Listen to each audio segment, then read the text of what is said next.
the fight's going to be boring as hell. Because any fight he's in is boring as hell. Is a really good boxer. He's a good boxer, but it's nothing that stands out to me. It's just, okay, you know how to move. It's nothing like Tank or me or like somebody got to stand out. Like you're not just fighting I anybody. see boxers all the time. I've been watching boxers my whole life. I know the ones that are different. He's not different. We'll do everything, not even to get like an ounce of hitting. Like he's scared to really lock in and get it. Devin's not. But Shakur, that guy will put anybody to sleep outside the ring, inside the ring, because that's like he's the most boring fighter in the history of boxing. And they say whatever they want, they can hype him up and all that stuff. But I really feel bad for him because there's no way they could put him on pay-per-view. He can't sell a fight. Everyone says Shakur runs, but what if that's exactly how he beats Teofimo? Watch closely, because this fight could change everything you believe about boxing. Boxing experts are sharing their opinions about Teofimo Lopez versus Shakur Stevenson. Many believe Shakur will use movement in defense, while critics say his style is boring. Others argue his ring IQ is on another level. Talk about the criticism that Shakur gets. Like people say that he's boring and all that. he's not entertaining. I mean, look, he's like an Andre Ward style. Andre Ward wasn't really that entertaining, but got the win. I mean, that's what boxing is all about. So I used to love watching Andre Ward fight because it was so punch perfect. I watched his footwork, how he moved to the right, to the left, and I trained with him as well, with Virgil. And I used to watch how he trained and how he fought, and I thought how he puts his hands there and uses it as a defense, and then pulls your hands down and catches you over the top, and them little things. So this is a fight that people, because you got two different styles. You got an offensive, defensive in Lopez, and you've got a defensive in Shakur. As early 2020's AXS biggest fights get closer, fans are not just asking who will win, but how this fight will actually play out inside the ring. To explosiveness, I would have to go with Teo. When it comes to actual rapid speed, I would have to go with Teo. But when it comes to body punching, when it comes to good timing, when it comes to craft, I would have to give all of that to Shakur Stevenson. What do you think, Doug? They're both boxers. I look at Stevenson as a versatile technician. I look at Teofimo. He's a boxer puncher, but his specialty is his counter punching. Listen, if Stevenson wants to be on his stick and move game, very difficult style matchup for Teofimo, and maybe not that entertaining to the fans. Because Stevenson's longer. Exactly. Stevenson's defense probably the best in the game, and he's longer. Great reflexes and timing, and so does Teo. That's why he's a great counter puncher. But Teo's, he's a very special athlete, and as a competitor, he is one of those guys who saves his A game for a fellow elite opponent. That's when he really rises his game and shows us the Teofimo Lopez that everybody thought he was when he was a. Shakur Stevenson, the undefeated WBC lightweight champion, is famous for his elite defense. His footwork, angles, and distance control make him very hard to hit. Some fans love his technical style, while others want more action. 135 contemporaries have a lot to say these days. Shakur Stevenson, well, of course he's now 135 after all that stuff, and then Devin Haney. Right, so why people even talk like he the best at, he didn't even fight at 135 yet. Right. He didn't even have power at 126, 30, or none of that. He is good. Okay. How can you, all that's just okay. How can you stop people that can actually hit? No matter all that boxing, you're going to get hit. Teofimo Lopez is known for power, speed, and aggression. The former unified lightweight champion and current WBO super lightweight champ likes to pressure opponents and land big shots. We haven't seen him around 140. We have seen Teofimo do good at 140, so it's a tricky one. I think it's a 50-50 chess game inside that ring. If you had to give somebody 51, the other guy 49, like the smallest edge. You're gonna put him in the spot, but only because I fought him before. I'll give him that 1% Shakur because I've fought him. I've never stepped in the ring with Teofimo. I've seen him fight, and I've seen him personally spar, and I've seen him. He's an amazing fighter, but I will only give him that one to Shakur because I've stepped in the ring with. Lopez believes his pressure and fast combinations can break Shakur's rhythm, especially since Shakur relies so much on movement and defense. Number one, in boxing, so to speak, he's coming for my crown at the, super lightweight division. And honestly, nevertheless, it's all about the fans. Who has a better resume between you two guys, do you think? Man, I'll tell you again, honestly, it doesn't matter until we hang up the gloves. I think that we still have such a long, depending on how well we do with our health, we got a long career ahead of us, man. So this is just something for everybody for 2026. We started off with a bang, and we go from. Tim Bradley says Shakur does not need to run.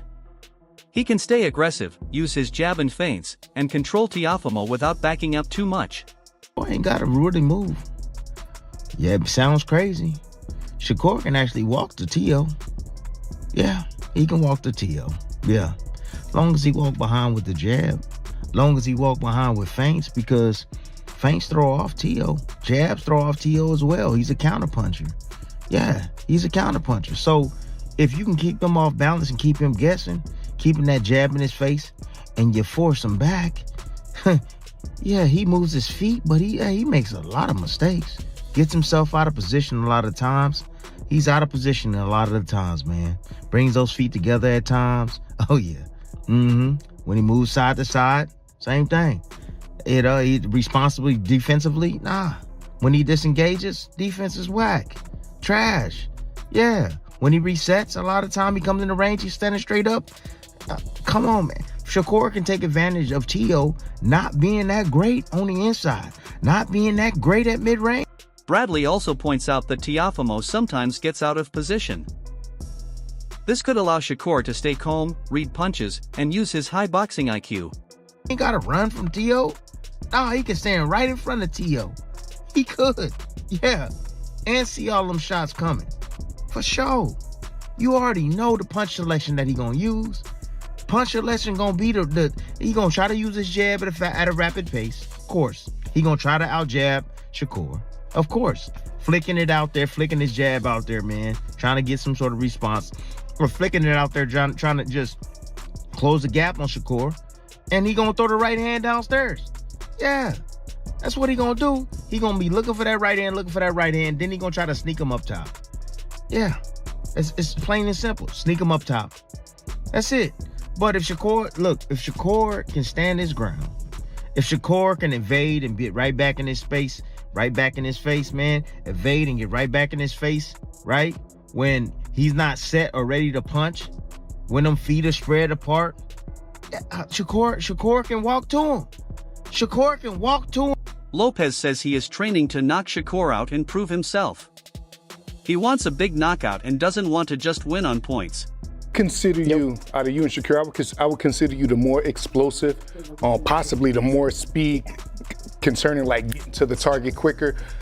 But I haven't seen you really get the type of knockouts that made the fans appeal to the whole package and the whole system of you. Are you training? You mean at 140 pounds compared to 135? Yes, in comparison. Yeah. Are you training for a knockout? Are you training to do something to not just beat Shakur, but to beat him in grand fashion? And when I say grand fashion, I mean going for the knockout. Well, I think that the whole thing is the Bible of boxing really is that if you look for the knockout, you won't get it. You know, I think really it's just all about setting the good pace early in the beginning rounds and then going from there, setting that tone. I think that I don't see him going those 12 rounds. This is his first time moving up to 140. A lot of these guys can say a lot of things about me not knocking them out or whatnot, but they don't come and try to fight me after they feel this power. So it's for a reason. It carries. It does carry. I mean, I had a good showing with Arnold Barboza. He was #1, my mandatory, and he was too hesitant trying to commit to punches. So I think that it's just something that's going to be a rude awakening for Shakur. Hey, Doug, you hear that? He said the Bible of boxing. What else is called the Bible of boxing? Ring Magazine. And he's a two-division Ring Magazine champ. Great ambassador for those championship belts as well. Yep, absolutely. I'm very big on those things. You know, I claimed 2 weight divisions, 2 Ring Magazine belts just at 25, you know, and I'm 28 now. I've been defending my belts now. I feel great, you know, and then most importantly, you know, this will be my 4th title defense with the Ring and the WBO junior welterweight world division. Shakur says he plans to expose Lopez's weaknesses. He believes his full skill set can break Teofimo if he executes his game plan perfectly. I'm like locked in and I'm focused on what I'm supposed to be doing. Nothing else matters around me. That 4-weight world champion, it means everything to me. That's me separating myself. A lot of these guys that they claim is the guys nowadays, none of them can say that they are a 4-weight world champion.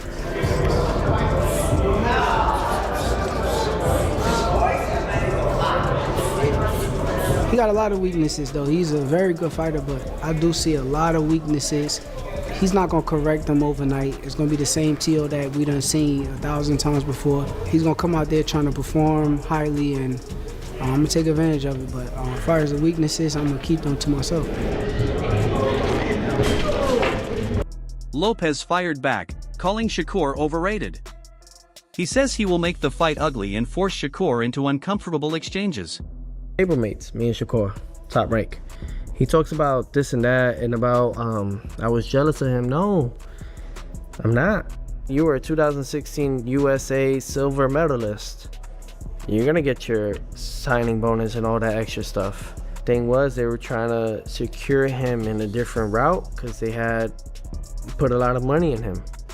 Me, I think I was just supposed to be an opponent of it. Lopez also claims Shakur doesn't like getting hit. He wants to push him into a war, creating a style clash between movement and pressure. It's limitless though, you know, so then again, it's like I could always succeed to another level with it, you know, and exceed to it. So it's really just trying to just keep it going, you know, keep moving forward throughout the whole time and throughout the whole process, and mainly just have fun with it. You know, you gotta have fun with what you do. You know, I love this. You know, I haven't stopped doing what I've done because of the fact that I enjoy what I do. You know, this has been 20 years in the making, 20 years in this. You know, and I have so much to do and so much to prove within myself. So mentally, I'm prepared. Physically, I'm more than ready. You know, and emotionally, oh, I'm on fire. You know, I'm on fire with it. You know, because all I ever did was try to be great. You know, and it's no longer trying. I am. You know, I am great. And it's all about just continuing and holding that. So it's all about just staying humble throughout the process, keeping myself level-headed, and really just enjoying each day that we get because tomorrow's never promised. Shakur's Philly shell defense and left hook will be key weapons. The Philly shell lets him block and counter without running, while his left hook can punish Lopez when he overcommits. With smart feints and footwork, Shakur can control the fight and land big counter shots. Yeah, Shakur going to that damn Mayweather defense, Philly shell, that left hook is coming. He gonna be looking for that mug all night long. That left hook, left hook, left hook. But just keep Teofimo off balance. That's all he gotta do is keep him off balance, man. Throwing them feints, fighting him off that jab, bro, it's gonna break his rhythm up, boy. He gonna struggle. He gonna have a hard time. But, you know, Kambosos didn't rush in at him. Kambosos stayed underneath himself, stayed right there in front of him. That was it. Held his ground. That was it. Anytime Lopez would do something, Kambosos come right back with counters. Yeah, but he stayed close enough to get Lopez to react. And a lot of times Lopez fought angry that fight. So he left himself wide the hell open. Ryan Garcia says he would bet on Shakur, but he wouldn't be shocked if Lopez wins. He thinks Lopez's power and pressure could surprise everyone, showing respect to both fighters. I'd be surprised if Teofimo surprises us all, for sure. I think I'm underestimating Teofimo a little bit, but I don't think he can make the necessary adjustments to his own style to combat what Shakur does best. But he could definitely prove me wrong, for sure. And I won't be surprised. Okay. I guess obviously if you win this fight, you're going straight to the Haney rematch, right?